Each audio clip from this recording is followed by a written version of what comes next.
This is the 8th post in my series on Brookgreen Gardens with photos from June 2020. I've posted on Brookgreen Gardens before, cropping the photos to show just the sculptures. But one of the marvelous features of Brookgreen is that many of the sculptures have a small garden or another area that's specifically designed to set them off. In this series of posts, with photos taken in early June, when the gardens were full of flowers, I'm trying to give you a sense of those gorgeous settings. This sculpture is Dionysus from 1936. It's by Edward Francis McCartan, 1879 to 1974. And you can see in this one how very much space is given to this particular sculpture. It's one of the famous pieces at Brookgreen.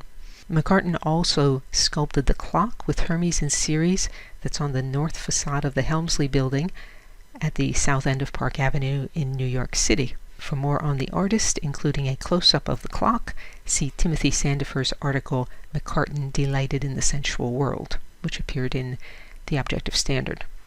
The one close by and this one over here are Boy with Dolphin and Girl with Dolphin from 1929.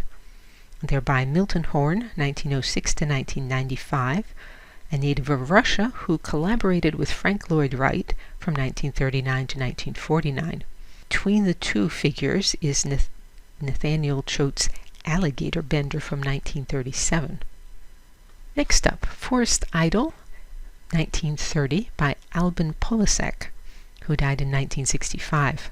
There is a whole museum full of Polasek's work in Winter Park, Florida, right next to Orlando, which I haven't visited yet but plan to.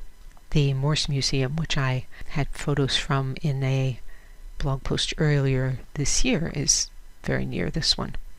And then there's this one, Triton on a Dolphin, around 1933, by Benjamin Franklin Hawkins, 1896 to 1989.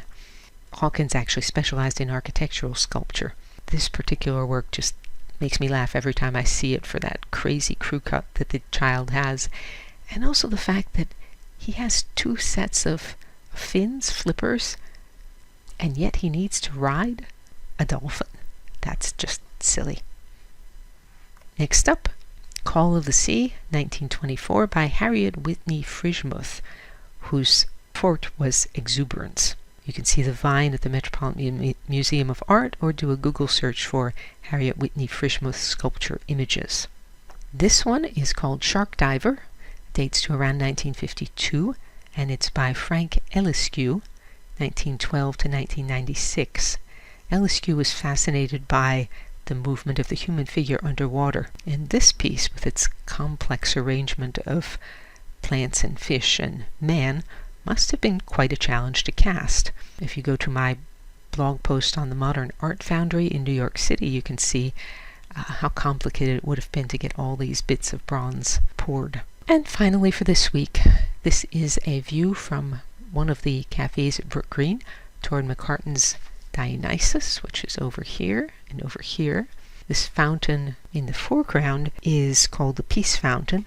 It's by Sandy Scott, who was born in 1943, and it shows a group of birds in flight, so they're just rising and they're just barely connected to each other by their wings. It's really a nice piece.